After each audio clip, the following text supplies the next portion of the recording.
What's going on, everyone? It's Bowles, and welcome back to the channel today. We're going through the weekend forecast for round 14. Apologies for the wait. I just had a couple of things to do before I went live, but probably good thing because in 7 minutes we get the extended squads for the Sunday team. So we'll be able to go through that live for you. So you'll be able to get all the details on that, and make sure you go to afl.com.au or the app to make sure you keep up with all the news, and make sure you go into DT Talk to access the written version of the weekend forecast and also all of the other stuff like Calvin's captains and all that sort of good stuff. Fries, cash cows, all of the information you need before round 14. So we've got an extra trade this week, thankfully. We needed it. I certainly do. I'm not even going to field probably 18 this one. I'm probably only going to get 17. I'll get 18 if Broughton is named. I doubt it. I think that you've got guys like Bramble and that will be named instead. I wish Broughton would be named, but yeah, oh well. But if he's a sub, then I get 18, but then one of them is obviously only going to get like 10, maybe not even come on and score anyway. So anyway, let's get into it. So we didn't have a Thursday night game. So we got the game tonight, the Bulldogs and Geelong at GMHBA Stadium. So the teams for that one, so Cam Guthrie comes in for Geelong and Sean Higgins is managed and Quinton Narkle is obviously out as Medi sub. Could be the Medi sub, I think, tonight. So also, if you've got any questions, your own team stuff, leave it in the live chat. I'll get to them, those questions throughout the show, or also leave your comments under the video or under the written article on DT Talk, and I'll answer all those questions for you. Or just any other question if you want to have them, just feel free to leave them there. So there you go. The Bulldogs. So Riley West is the only one that's out as a Medi sub, so he is out. Players in this game to watch. So Patrick Dangerfield and Duncan, I'm going to put them together because you're not going to bring either of them in. You can. You don't have to bring them in. But I would obviously wait because Dangerfield's got a break even of 157 and Mitch Duncan's got a break even of 166. So Dangerfield, I think 698k. Duncan's, I think, exactly 800. You can obviously wait with these two. They're going to drop in price quite significantly. Obviously, if they keep scoring what they did last week, I don't think they will. I think they'll get back to their 100 plus tonight. But for everyone that doesn't have Duncan or Dangerfield, obviously in a couple of weeks, they'll be bargains. Dangerfield will probably be under 680, maybe close to 650. Duncan maybe close to 750 as well, considering that they should both be probably about 100k more than what they would be priced at. So I think you can jump on them in a couple of rounds. And Jack Mcrae, I'm keeping an eye on him. I don't know if he's going to get the tag tonight from O'Connor. There's an article today, and they've kept it very sort of close. Geelong kept it close to their chest. They're going to tag Libba, they're going to tag Bont, or they're going to tag Mcrae. They also put Hunter and Bailey Smith now. Hunter and Bailey Smith will not get tagged over the other three. I can pretty much confirm that to you right now. Any normal, like any person watching the footy could know for a fact they're going to take Bont, Libba, or Mcrae first, right? They're saying that Bont's the most likely candidate, but I don't think he is because I think you can't really tag him. He's almost untaggable. I know he's struggled in the past, but this year he just looks bigger. I don't know how much I don't actually know how much size he's put on, but he looks bigger. He looks better. He's scored 100 plus, I think, since round 3, I think it is, when he got back-to-back like a 70 and an 80 or whatever. But he's just been nuts since then. And he's gone, I think his average is over 125 in his last 3. He's gone over 120, I think, in his last 3 as well. So I think he's great. And I don't think they're going to tag him. Mcrae, they could because he's got over 30 touches every game and everyone's obviously talked about it. But I think Libba is the most likely candidate because we've seen people in the past tag Libba and he's actually struggled with it. And the team's actually beaten the Bulldogs. So, and Frere got close, and I think that Sarong did go to Libba. I didn't actually watch that game very closely. I think I was out for dinner that night. But there you go. So they're the three I'm keeping on. There's obviously other players in each game. I'm just going to go through the more important people that I think you should be keeping an eye on or be wary of potential tags. So Gold Coast and Port Adelaide at Metricon Stadium. So you've got team lineups for that one. So you've got Sam Collins and Sam Day come into the squad. Josh Corbett is out as a Medi sub. Caleb Graham and Rosas have been dropped. So Rosas I brought in last week. Fantastic. I should have just brought in Amadi because he wouldn't have played anyway. And Farah I was relying on as well. So those two bullets gone. I just haven't had chances to get rid of guys like Farah and Lazaro and whatever. I've had a lot of injuries this year. So there's the Gold Coast team support team. So you got Jared Leanett comes in and Scott Lysett comes in. Riley Bonner is being dropped. Todd Marshall obviously injured with the concussion from last week, and Boyd Woodcock has also been dropped as well. So players to watch in this game. Obviously, Matt Rao is going to be one you're going to be watching really closely here. He's I think 492k, still got a break even of over 100. So again, you can still watch him. You don't have to get him this week, but if you want to go early, I wouldn't go early because I want to see something first. Because we got to remember Matt Rowe's only played 7, 8 games of AFL footy. I think it's 7. Actually, no, it might be 8. He's only played 8 games of AFL footy, so we can't think that he's going to just come back and average 100. He was never going to do that. He's been out for too long. We obviously saw great signs last year in the first 5 or 6 games that he played, and he was amazing. But I don't think he's going to come back and just average 100. But in saying that, he could come back and get 100 this week. So we'll see if he can do that. I would be watching him again. But if you want to go early, I don't think there's anything wrong, especially if you're going a rookie up to him. If you can go Burns to Rowe, for example, and it costs you about 60, 70K, I don't think that's actually a bad. You can do a lot worse than that, especially if you've got guys like Haynes and Houston already. I think a few people jumped on Haynes last week, but that is definitely an option you could look at. Jack Beau's another one I'm looking at because besides the concussion that he got, and last week, which is first game back, and they got absolutely smashed. They just Suns were crap against Freo last week. Beau hasn't gone under 80, and he's now priced at 617, I think. He's got a break even of like 133. Again, you can watch him this week to see what he does, but I think he could be a good option to bring in next week. He's the main guy there. He takes a lot of the kick-ins for them, and he's going to be going down in price. And he's going to be 600K, and there's not a lot of defenders there that you can trust that are going to be about that price. And I think Beau's is really good, and he could potentially be an option. Obviously, if he scores crap this week, then obviously this point is null and void, but we'll see what he can do. Dan Houston, I think, is probably one of the buys of the week here. 671K, I think he is. He's just right for the picking. 97 and 98 in back-to-back games. Obviously, had the shoulder injury.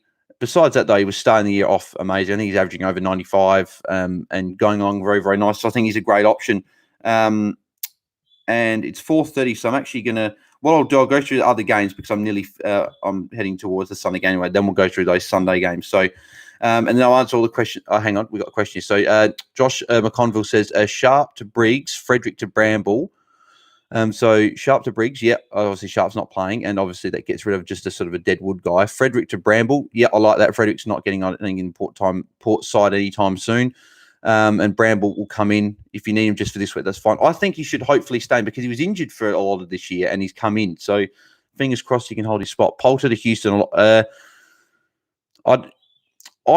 few people saying get rid of Poulter. I think Poulter's been really, really good. And I think playing on a wing for the Collingwood side, but obviously with Rob Harvey coming into stuff change, maybe not. But Poulter to Houston, I still like Houston a lot better. So that's still an upgrade. So I would still be doing that if you've got nothing else to do. And then Waterman to Haynes. I do like that, Waterman to Haynes. 7K left. One rookie on the field, Newcomb, ranked 1662. Thoughts on the trades? Worried about Haynes. I'm not worried about Haynes because he's got a break-in of, I think, 35, and he's going to be going up in price anyway, even if he does crap. And if he does crap, you can go next week, get 100K, go him up to Beau's. Or if you don't have, you're getting Houston, obviously, but or Shannon Hearn's about 100K more. You've got a few guys up there about the 600K mark or just below. Even Matt Rowe. Matt Rowe's another one. If you haven't got Rowe and he plays well this week, you can always swap Haynes to that. And this is just talking about if bad things happen. But I think Phil Davis coming back into the team, I think frees Haynes up even more. And don't forget, Lockie Ash has actually been dropped as well. So there's going to be more ball back there. I think it's really good for Cumming, actually, if you've still got Cumming. But yeah, I rank 1662. You're doing a lot better than what I am. I think I'm ranked 13,500. I've just been stuck there for like 5 weeks. I haven't been able to go up or down. But yeah, I think that I do like those trades. If you've got another rookie instead of Poulter, I would probably get rid of Poulter over. So I'd get rid of another rookie over Poulter. But if you need to get rid of Poulter to get to Houston, I certainly don't mind Bell because he's got a break in like 50. Or he'll have a break in around 50. So he probably won't make a lot more cash unless he gets another 100. So, but yeah, I'll do like those trades. Thank you for the question. If you want to send your question, feel free to keep sending them in. So, North Melbourne, Brisbane at Blundstone Arena. You got Taylor Garner and Lockie Young are both out. Taylor Garner injured and Young dropped. And Luke McDonald comes into the squad. So we'll talk about him in a second. Turns Aaron Hall on that, but I don't think it's actually too bad. But we'll talk about that in a sec. Brisbane, James Madden comes in. So that's a big rookie to come in. I think a lot of people are going to bring him in this week. Defender forward, 229K, -1 break even. He's coming for Ryan Lester. Lester's out for 3 to 4 weeks, and I think it could be longer because he came back he did his hamstring. He came back, and then that game later on in the game, he tweaked it again. So I think that he could be out for 5 or 6 potentially. But this is again, who am I? I'm just speculating here. But this is just what I think could happen. I've seen it happen in the past. So James Mann will be there for hopefully 3-4 weeks. But Zorka comes in next week. If everyone else in the team, I think Matheson will go out for him, or it'll be Devon Robertson will go out for him. I hope it's not Devon Robertson for people that own him, but Zorka will come in. But it could be Madden. So that's the only risk, I think, because they could still put Archie or Zach Bailey to a back flank potentially. But Zach Bailey's been playing good forward and on a wing, so I don't think that they will. In terms of actually, hang on, I'll answer this question. Dario Helmholtz. Helmholtz. I hope I get these names correct. So tossing up between Houston and Wines or Titch and Haynes.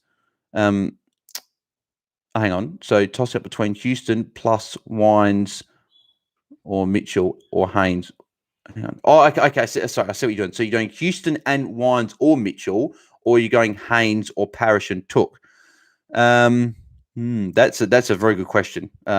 Can't my mind up. Yeah, that's a very hard question. That's very, very hard. So if you look at it, Houston is probably more likely to be a top 6 defender than what Haynes is. And Wines or Mitchell are going to probably still give you 110, 120 points, right?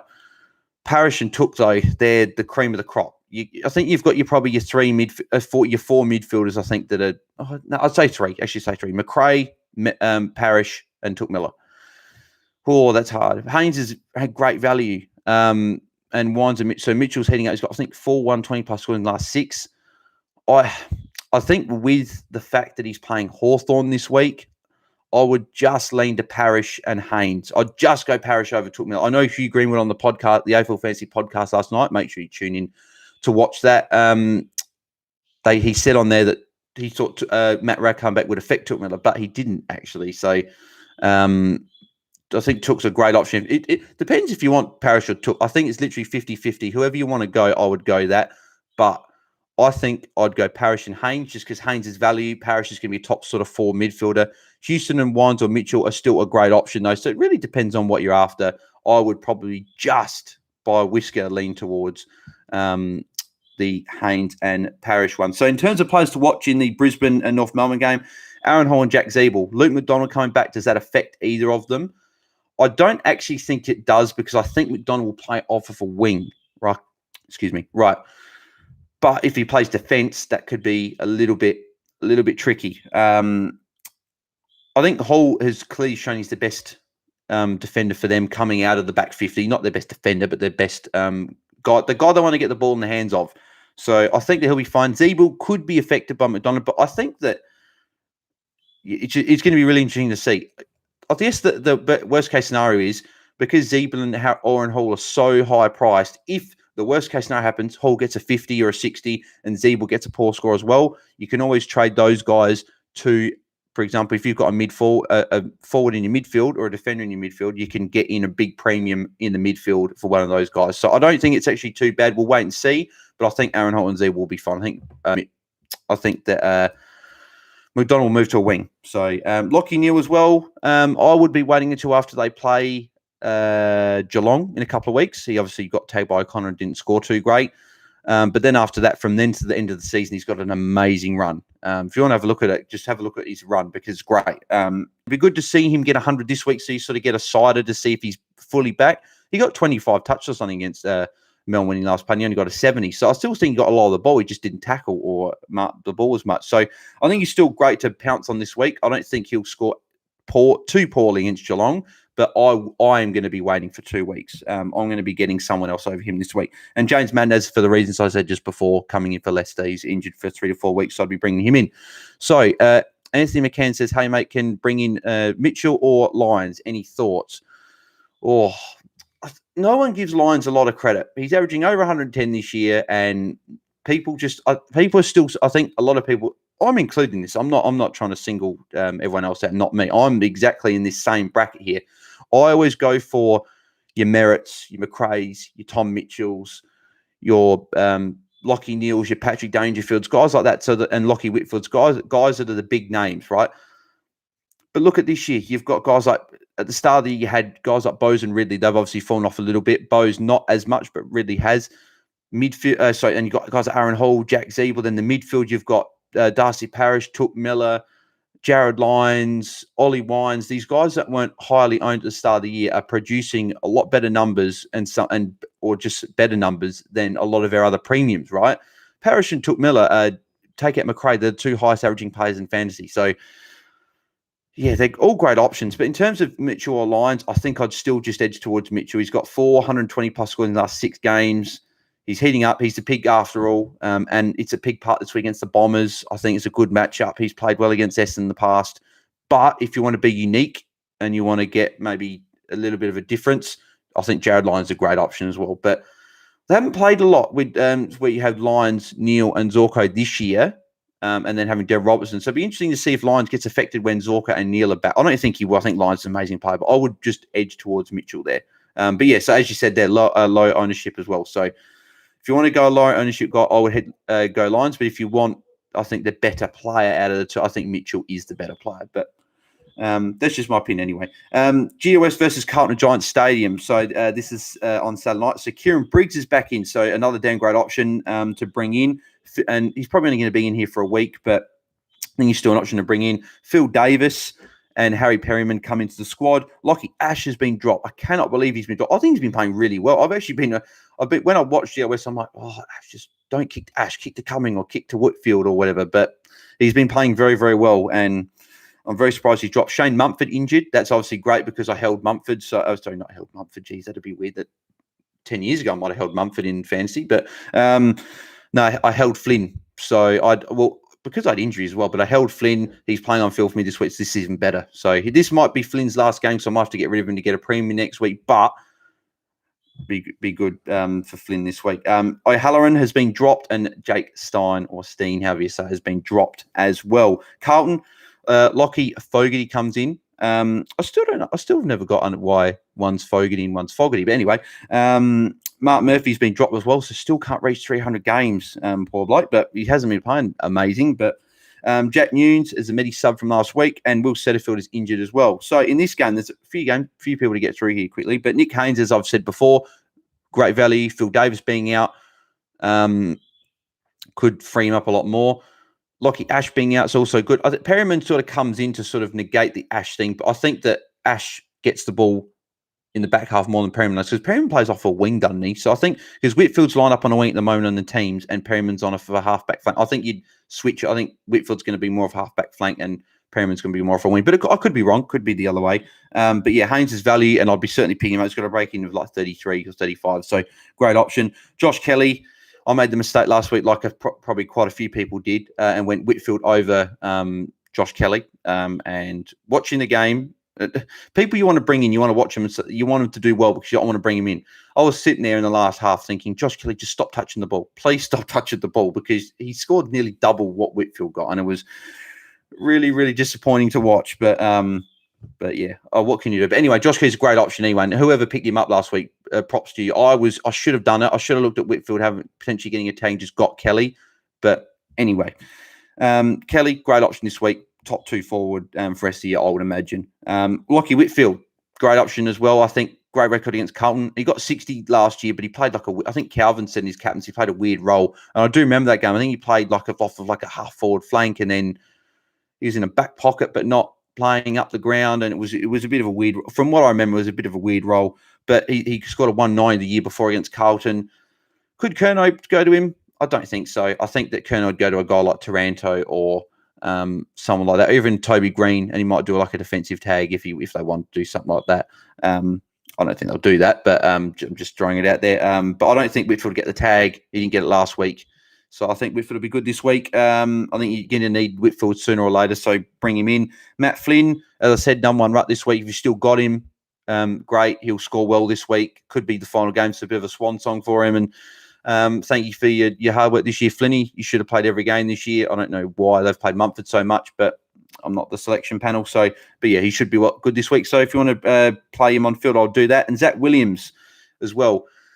Is there potential for a tag from De Boer, a forward tag? That's what I've been a bit worried about. People were talking about maybe De Boer going to a guy like Cripps in the midfield or Sam Walsh, but I think he could do a job on Williams or something in the back half. I hope not, because Williams could be a good option. But then again, if you've got Cripps or Walsh, you don't want to go to either. So it could be one of those three, and especially being against his former team, they might want to rough him up and get in his face and get the upper edge over Carlton, because we've seen Giants have been quite physical in some games when they've needed to be. There could be something that happens, but But yeah, I think he's still a great option under 530k to bring in. And the final game, Hawthorn Essendon. So what I'm going to do, I'm going to go to the AFL app and I'm going to go through the updated squads.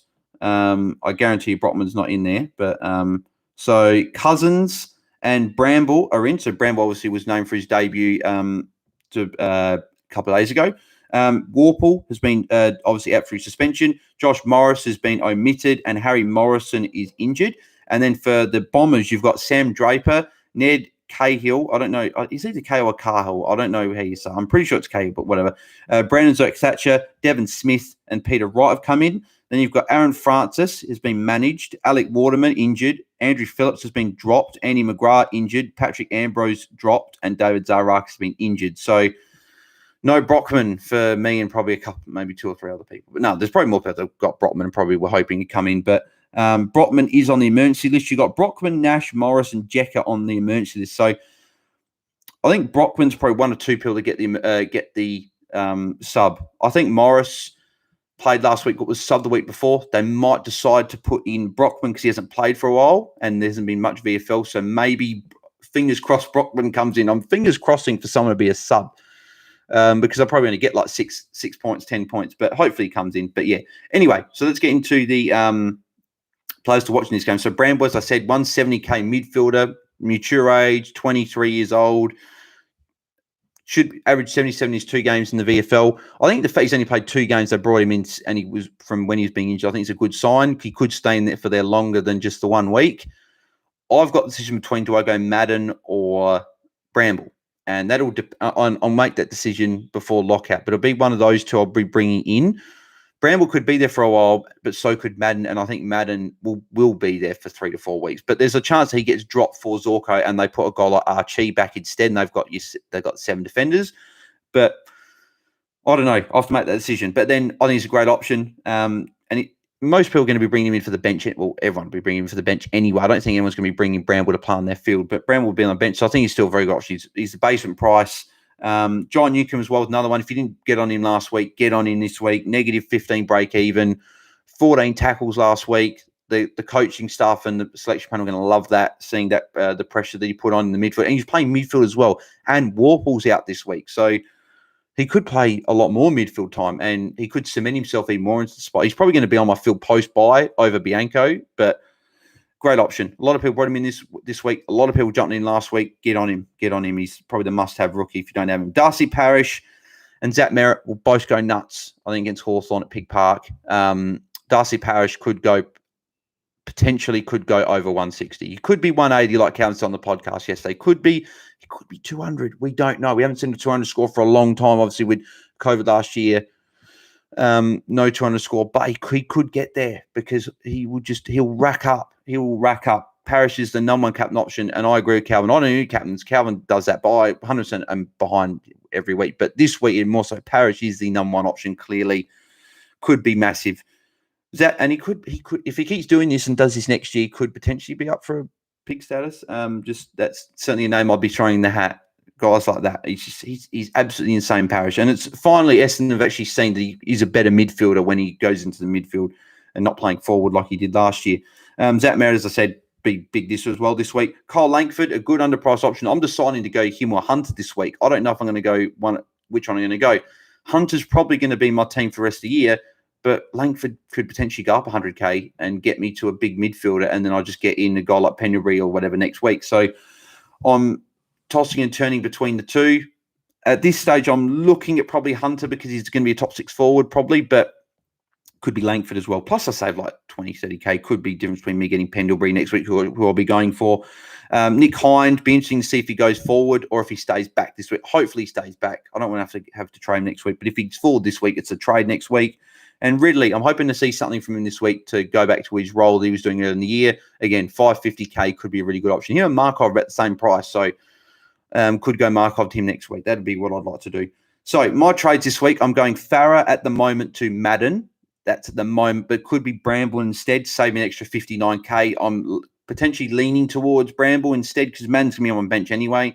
But Madden he's got to break in -1. He could rise a lot more in price and could be quite handy to make more to downgrade and make more money later in the year to get a better player. So I'm considering that. Burns to Haynes is locked in. That's 100% doing. 100% I'm doing. Heaney to Houston, I'm definitely doing. My final trade just comes down to, do I want to get rid of Harms and bring in Josh Kelly, or do I want to get rid of a guy like Lazaro on my bench and potentially have to play Kazitsky, Stocker, Madden if I bring him in, or Bianco, right, and play Bianco and Newcomb, right? Or do I just go Lazaro up to a guy like Kyle Langford or Lockie Hunter? That's my canon this week. Or even Jack Bowes want to get on him a bit early, but it'd be Hunter or Langford, I think, over him. I'd probably pick. It's going to be interesting who I pick out, a Hunter or Langford, those two. But I'm probably going to lean that way. I'm going to have to miss it on Josh Kelly, unfortunately, I think. But I might just go Josh Kelly just for lockout and just say I just want Josh Kelly on my side. But that's sort of what I'm looking at doing this week. So there you go. So that's the weekend forecast for round 14. That's the end of the podcast. Do appreciate everyone for joining and tuning in live and sending their questions in. Mate, keep sending your questions in at my Twitter and Instagram. Hit me up there. Links are in the description below. Written version of the article is also the link to DT Talks in the description below as well. So make sure you go and do that.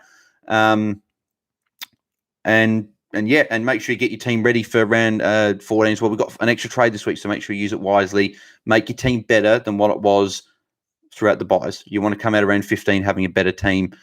And there you go. So Dario Helmholm says, I'd go Langford as well. Lazaro doesn't have much more way to make. Yeah, that's exactly what I'm thinking. Lazaro's on my bench as well. I could just go Lazaro next week to like a guy like Amadi, or they're calling Amity on the broadcast last week. I don't know if it's Amity or Amadi, but could bring Amadi and I'll play him on field because he's scored well in 2 weeks. But yeah, I think Lazaro up to a Hunter or Langford is probably a better way to go. And I'm just going to have to watch Kelly rack up again and not have him in my team. So there you go. But anyway, thank you very much for tuning in and get your teams ready for round 14. So I'm out. Cheers.